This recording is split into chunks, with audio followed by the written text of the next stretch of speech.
Supreme court का ऐतिहासिक फैसला, मोदी पर लगेगा 6 साल का बैन। जी हाँ, थंबनेल आपने देखा, बहुत स्पष्ट है, बहुत साफ संदेश है। साथ ही एक बहुत बड़ा सवाल है कि मोदी पर लगेगा 6 साल का प्रतिबंध। वीडियो में बहुत कुछ है, बहुत सारी जानकारी है, कानूनी मसला है, पेच फंस गया है। आखिर ऐसी क्या वजह है जो ऐसा आजकल सुनने को मिल रहा है कि मोदी पर 6 साल का बैन लग सकता है। तो वीडियो को लास्ट तक देखें, पूरा देखें, स्किप ना करें। इसके पहले मैं आपसे एक छोटी सी रिक्वेस्ट कर दूं कि जो भी दर्शक पहली बार हमारे चैनल पर आए हैं वो सब्सक्राइब ज़रूर करें और नोटिफिकेशन का जो बेल है उसको ऑल पर आप लोग सेलेक्ट कर लें, जिससे कि हमारे आने वाले समय के जो भी वीडियोस होंगे जैसे ही अपलोड हों उनके नोटिफिकेशन सबसे पहले आप तक पहुँचें और आप उन वीडियोज़ को देख पाएँ।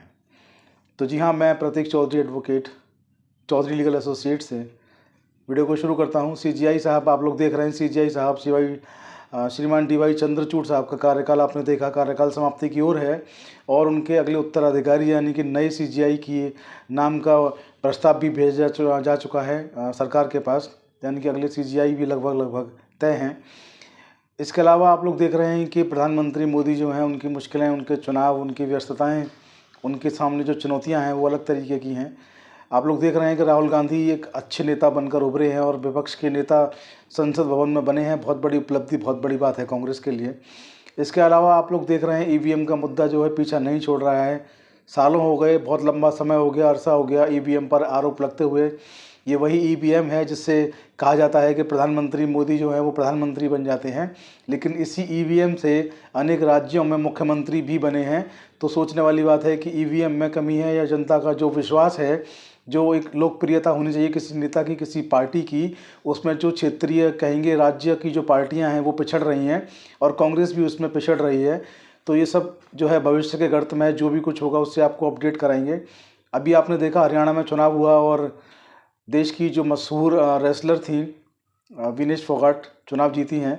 ये बात अलग है कि हरियाणा में भाजपा चुनाव जीती, कांग्रेस को चुनाव हार का सामना करना पड़ा, लेकिन रेसलर चुनाव जीती हैं, उनको जो देशवासियों ने प्यार दिया वो भी आप सब लोगों ने देखा।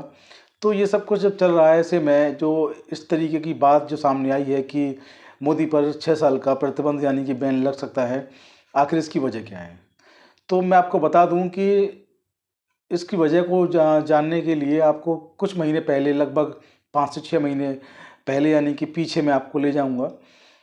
आपको याद होगा कि एक याचिका लगाई गई थी 6 महीने पहले लगभग। उस याचिका में कहा गया था कि नरेंद्र मोदी पर 6 साल का बैन लगाया जाए, मांग की गई थी याचिका में। याचिका में कहा गया था कि नरेंद्र मोदी हिंदू मुस्लिम करते हैं, लड़ाते हैं और चुनाव में प्रलोभन देते हैं। 15 लाख रुपए का भी उन्होंने प्रलोभन दिया था कि प्रत्येक भारतवासी को 15 लाख रुपए मिलेंगे। इस तरीके के आरोप जो है याचिका में लगाए गए थे और ये कहा गया था कि नरेंद्र मोदी पर 6 साल का प्रतिबंध लगा दिया जाए। ये जो याचिका थी ये एडवोकेट आनंद S जोधले ने लगाई थी। आचार संहिता के उल्लंघन का आरोप इन पर लगाया था। भगवान और मंदिर के नाम पर वोट मांगने की बात इसमें कही गई थी कि इसके भगवान के नाम पर वोट मांगते हैं। साथ ही सिखों पर बहुत बड़ी टिप्पणी इन्होंने की थी। इसके अलावा मुस्लिम जो लोग हैं उनका पक्ष लेने वाली जितनी विरोधी पार्टियां हैं उन सब के ऊपर अत्याचार करने की बात कही थी, उनके खिलाफ कार्रवाई करने की बात कही थी।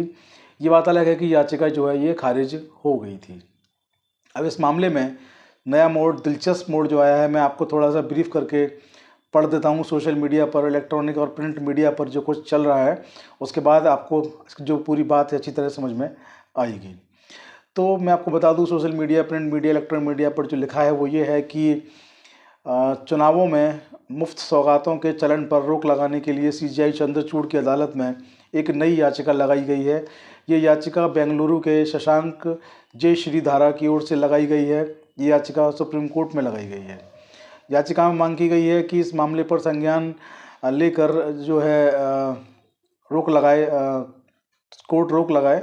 और रोक लगाने की जो बात की गई है वो ये बात की गई है कि चुनाव में जो मुफ्त की रेवड़ियाँ जो इनको कहा जाता है, यानी कि उपहारों की सौगात जो होता है, कि कई लोग जो होते हैं वो मुफ्त की रेवड़ियाँ बांटते हैं और कई लोग जो होते हैं मुफ्त की रेवड़ियाँ जो हैं बांटने की बात करते हैं, यानी कि चुनावी सौगात कुछ चुनाव से पहले दी जाती हैं, कुछ चुनाव के बाद देने की बात कही जाती है। इससे सरकार के जो कोष होते हैं, सरकार का जो फंड होता है उस पर बहुत बड़ा असर पड़ता है। बहुत सारा कोष जो है इन मुफ्त की रेवड़ियों में खाली हो जाता है। तो मांग की गई इस याचिका में कि राजकोष पर बहुत ज़्यादा वित्तीय बोझ पड़ता है और मुफ्त की रेवड़ियाँ यानी कि मुफ्त की जो सौगात है इस पर तत्काल रूप से रोक लगाई जाए।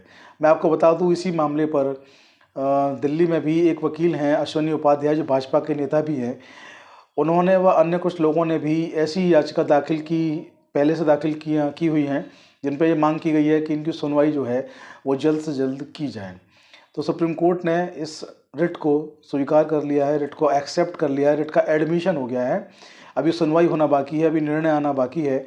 और रिट को उन्होंने जो एक्सेप्ट किया, उस रिट का जो एडमिशन जो सुप्रीम कोर्ट में हुआ, वहाँ पर केंद्र की सरकार को और चुनाव आयोग को, दोनों को सुप्रीम कोर्ट ने नोटिस जारी करके जवाब मांगा है। आप सोचिए कि सुप्रीम कोर्ट ने ऐसी याचिका को स्वीकार किया और केंद्र की सरकार को और चुनाव आयोग को, दोनों को नोटिस जारी किया है। अब ऐसे में 6 महीने पहले जो याचिका खारिज हो गई थी, अगर उसी याचिका को ध्यान से देख लिया जाता, उसी याचिका पर अगर ठीक निर्णय हो जाता तो शायद ये चीज़ नहीं होती। चूँकि न्यायालय का निर्णय है, इसलिए उस निर्णय पर भी हम कोई टिप्पणी करना नहीं चाहेंगे। वो न्यायालय का निर्णय, उनको जो उस वक्त ठीक लगा वो उन्होंने किया। लेकिन अब फिलहाल ये मामला जो है केंद्र की सरकार से, यानी कि मोदी जी की सरकार को भी नोटिस देकर पूछा गया है, चुनाव आयोग के साथ में उनको भी जवाब दाखिल करना है। और अगर ये इस पर कार्रवाई होती है, इसको रोक लगाने की बात होती है, तो यकीनन मोदी सरकार के लिए भी ये एक बहुत बड़ी बात होगी। क्योंकि मोदी सरकार तमाम तरह की घोषणाएं, आप देखिए 2014 से पहले जब वो प्रधानमंत्री की रेस में थे मोदी जी, तो जो घोषणा हुई वो ये हुई कि हम काला धन लेकर आएंगे और प्रत्येक भारतवासी के खाते में लगभग 15 लाख रुपए आ जाएंगे। इतना काला धन हमारा बाहर पड़ा हुआ है। और जब बाद में चुनाव जीतने के बाद कांग्रेस पार्टी ने उनको तमाम मंचों से घेरा, तमाम विपक्षी पार्टियों ने उनको मंचों से घेरा और पूछा कि आपने 15 लाख क्यों नहीं दिए, 15 लाख कहाँ गए। तो आपको याद होगा गृह मंत्री अमित शाह जी ने कहा था कि वो चुनावी जुमला था। तो वो तो चुनावी जुमला था, लेकिन आप लोग देख रहे हैं देश में किस तरीके की चुनावी सौगातें जो हैं वो बांटी जा रही हैं। आप लोग देख रहे हैं किस तरीके के चुनावी उपहार जो हैं राजनीतिक पार्टियां चुनाव से पहले भी देती हैं और चुनाव के बाद भी देती हैं। चुनाव से पहले के दिए गए उपहार जो होते हैं वो लालच की श्रेणी में आते हैं, यानी कि आप लालच दे करके वोट लेना चाहते हैं। और चुनाव के बाद दिए गए उपहार जो होते हैं वो सरकारी कोष से, यानी कि राजकोष से, सरकार के कोष से दिए जाते हैं। तो वो जो उपहार होते हैं उनका बोझ सरकारी खजाने पर पड़ता है, राजकोष पर पड़ता है। तो वो राज्य के कोष को भी इससे काफ़ी नुकसान होता है। तो फिलहाल जो है नोटिस जारी करके केंद्र की, यानी कि मोदी सरकार से नोटिस जारी कर सवाल पूछा गया है, उनको उनका पक्ष रखने को कहा गया है। चुनाव आयोग को भी नोटिस जारी हुआ है। जो भी इस मामले में नया अपडेट होगा उससे आपको अपडेट कराते रहेंगे। आप लोग बने रहें चौधरी लीगल एसोसिएट के साथ। वीडियो को फॉरवर्ड शेयर करना ना भूलें। जय हिंद, जय भारत, नमस्कार।